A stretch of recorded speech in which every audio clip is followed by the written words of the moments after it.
buenas noches. Bienvenidos a Odisea. Y estamos esta semana, y bueno, durante todo este tiempo, frente a una cuestión que parece técnica, pero que en realidad toca el centro de todo un sistema de problemas que tienen que ver con el poder y que tienen que ver con la calidad de vida de toda la sociedad. Siempre sucede eso cuando se trata de energía. Y hoy, sobre todo esta semana, por la interpelación que va a haber mañana al ministro Aranguren en un plenario de comisiones bastante numeroso en la Cámara de Diputados y por el pronunciamiento que se espera de la Corte probablemente para el próximo jueves, estamos justamente frente a el tema de la energía en toda su dimensión. Para poder entender qué es lo que está sucediendo, lo primero que hay que tener en cuenta es que buena parte de la agenda del gobierno de Macri sigue siendo la agenda de la crisis del año 2001. Es decir, la Argentina está todavía, tal vez no del todo consciente de ello, incursa en esa crisis, en ese año 2001 que parece haber sido el año más largo de la historia. El default, que se acaba de resolver con el pago a los holdouts, es una herencia de aquella crisis del año 2001. El replanteo de las retenciones al campo es una herencia de aquella crisis del año 2001.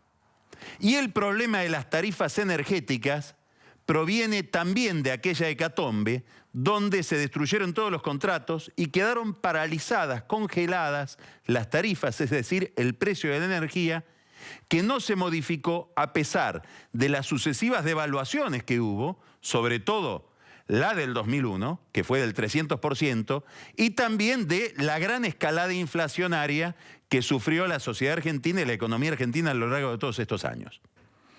Quiere decir que en materia de agenda de crisis, el kirchnerismo dejó casi todo por hacer a pesar de haber estado 12 años en el poder. En el caso de la energía, es clarísimo que jamás los Kirchner quisieron meterse con este problema, básicamente por una restricción demagógica de no querer darle una mala noticia a una sociedad que venía escaldada. Hay que recordar que ya en el año 2003, el primer conflicto que tuvo Néstor Kirchner con Daniel Scioli se refirió a que Scioli dijo, inconsciente de cuál era el temperamento de Kirchner y de su mujer, que la verdad que las tarifas habría que corregirlas. Bueno, ese día lo echaron de la Casa de Gobierno, donde le habían concedido tener un despacho, y echaron a toda la gente que le había dejado en la Secretaría de Turismo, que es el cargo que había ocupado durante el gobierno de Duhalde. Después, en el año 2005, en enero, hubo también un entredicho por la fijación de los precios de la energía y también del agua con Roberto Labaña, que también se le ocurrió decir que tenía que haber una actualización durante un viaje a Francia. Primer gran cortocircuito de Kirchner con Labaña. Y así quedó congelado este problema, de tal manera que una de las formas de leer la historia del kirchnerismo podría ser entrarle por el lado de la peripecia energética.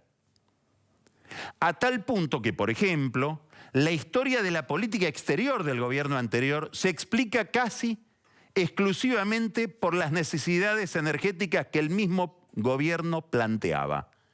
Empezó con un conflicto con Chile al que le suspendimos las exportaciones de gas. Seguimos con una dependencia cada vez más aguda que pasó del orden práctico de necesitar el fuel oil que venía de Venezuela al orden ideológico. Y si uno mira cuál fue el motivo último del acuerdo con Irán, cabe pensar también que se debió a la necesidad de resolver una ecuación energética cada vez más complicada. De hecho, Alberto Nisman, en su denuncia contra la presidenta, que ahora va a ser reexaminada, plantea esa hipótesis para entender por qué dio un giro de política exterior tan pronunciado Cristina Kirchner en el caso de Irán, que casi fue su mayor papelón en materia diplomática. Ahora, también la historia de la corrupción se entiende por la vía de la energía. Desde la apropiación del 25% de YPF por parte de la familia Eskenazi, a los negocios con Venezuela, al negocio de la importación de combustible que ahora investiga el juez Bonadío porque encuentra que había una intermediación que no se explica entre el exministro de Menem Dromi, De Vido, y la empresa que proveía el combustible o el gas que nos veíamos obligados a importar porque, entre otras cosas, en nombre de la soberanía nacional, durante el gobierno de los Kirchner perdimos el autoabastecimiento energético que, como todos sabemos, es clave para la libertad con que puede moverse un país en el mundo. Ahora, además de estos problemas que tienen que ver con la política exterior y con la corrupción, el kirchnerismo dejó un gran desbarajuste específicamente económico por su desbaratada política energética. De hecho, si uno mira con detenimiento las consecuencias de esa política tan demagógica que consistió en regalarnos la energía, el déficit fiscal se explica en muy buena medida por el volumen de los subsidios que se fueron acumulando.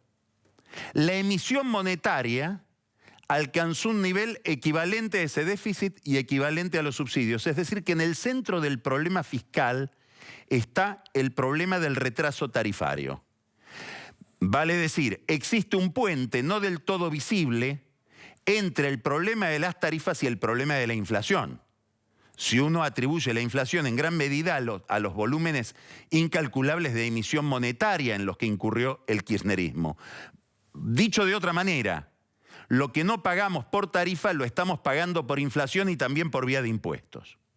Ahora, además de esto, como la ecuación energética del kirchnerismo terminó en un colapso, fue necesario importar cada vez más combustible. Y esto le terminó provocando una crisis de reservas al Banco Central que explica la recesión que dejó el gobierno anterior. ¿Por qué? Y porque, por ejemplo, cuando las automotrices tenían que comprar autopartes para terminar los autos y mantener el nivel de producción de autos, en el Banco Central le decían no. ¿Y por qué? Y porque los pocos dólares que tenemos los tiene que usar debido para importar energía y que no haya un apagón.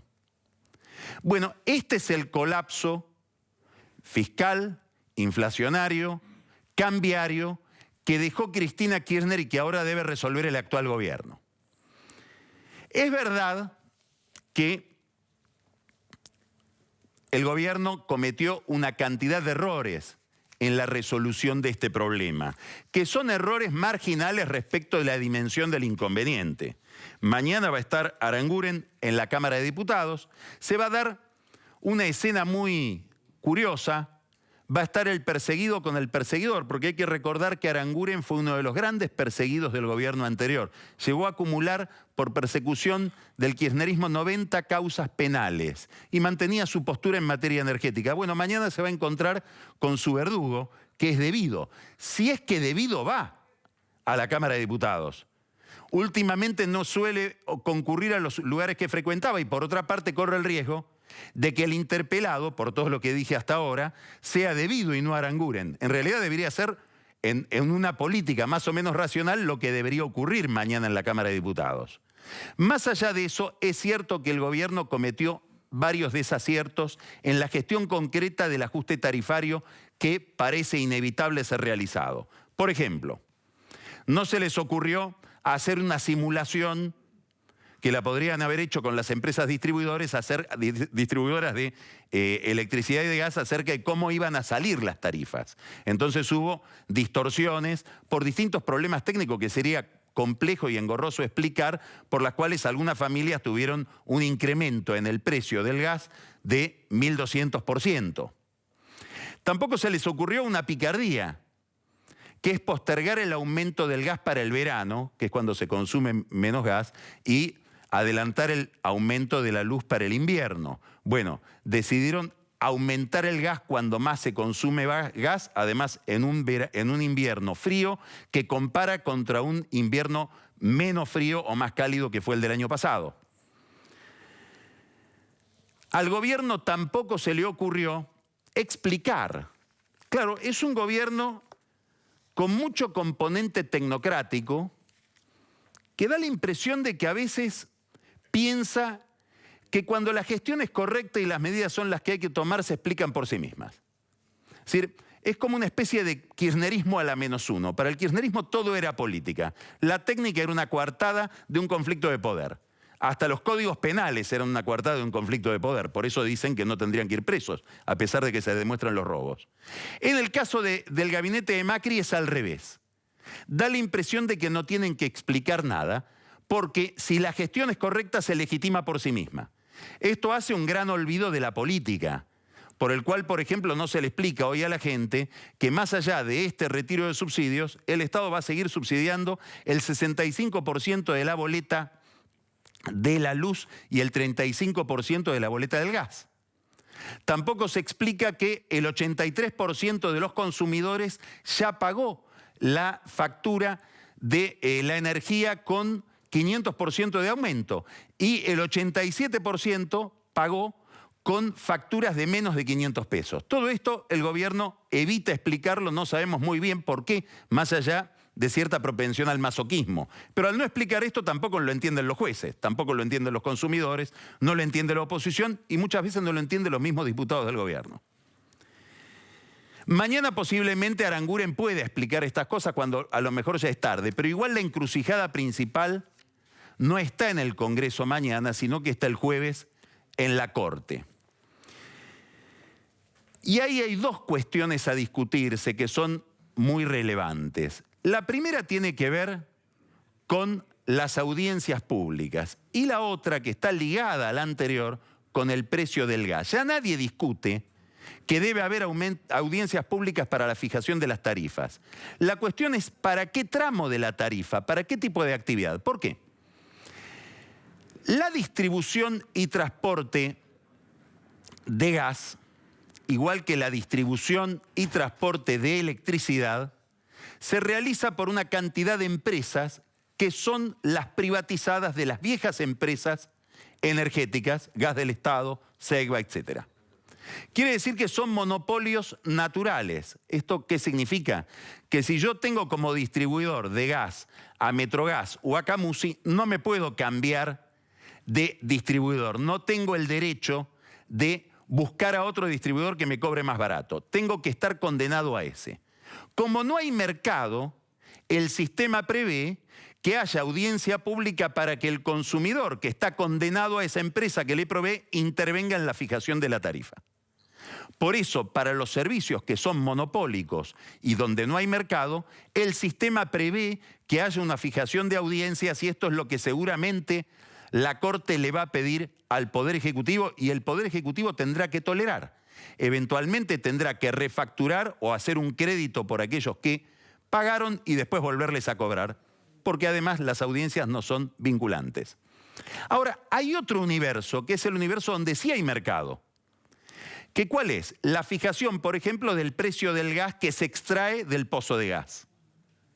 Ahí ya no hay un servicio monopólico, hay un contrato que se celebra según reglas de oferta y demanda, o debería celebrarse, más allá del intervencionismo que llevó adelante el gobierno anterior, según las reglas de la oferta y la demanda.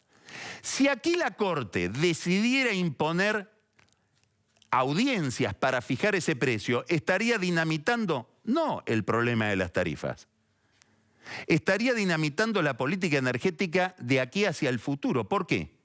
Porque una de las grandes apuestas que puede hacer la economía argentina para recuperarse, una de las apuestas estratégicas que tiene la sociedad argentina para superar, mejorar su nivel de vida, tiene que ver con la energía, tiene que ver con la energía eólica, tiene que ver con la energía solar y tiene que ver sobre todo con ese gran yacimiento de recursos no convencionales que se llama vaca muerta y que ha sido identificado por los expertos como el tercero del mundo.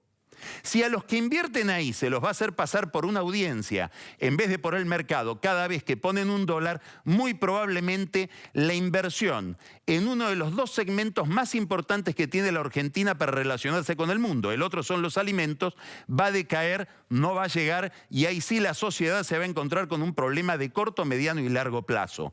Es esto lo que se está discutiendo. Lo que se está discutiendo, más allá del problema de las tarifas, es el problema del diseño que va a tener la economía argentina y del que va a vivir la sociedad argentina en los próximos 10, 20, 30, 50 años. Aquí también, para entender qué pasa, hay que volver al 2001. El 2001 hubo en la Argentina un gran ajuste sobre toda la sociedad. Fue percibido muy dramáticamente por los sectores medios, por el corralito. La gente salió a la calle. Estuvo a punto de mandar a la política a la cárcel, que se vayan todos. La política reaccionó, la dirigencia, no solo política, la dirigencia política, empresaria, intelectual, todo el liderazgo de la sociedad reaccionó frente a ese Rottweiler enfurecido con una estrategia demagógica. Nos dimos una panzada de consumo como respuesta a 5 años de recesión que nos habían enojado. Nos comimos las vacas, nos comimos las empresas, nos comimos el petróleo, nos comimos las reservas monetarias. Ahí llegamos, habiéndonos comido todo, al final del kirchnerismo. El desafío hoy es inevitable. No tenemos otra salida que pasar de una sociedad subsidiada a una sociedad competitiva. De esto se trata lo que discute la Corte esta semana. Empezamos con Odisea.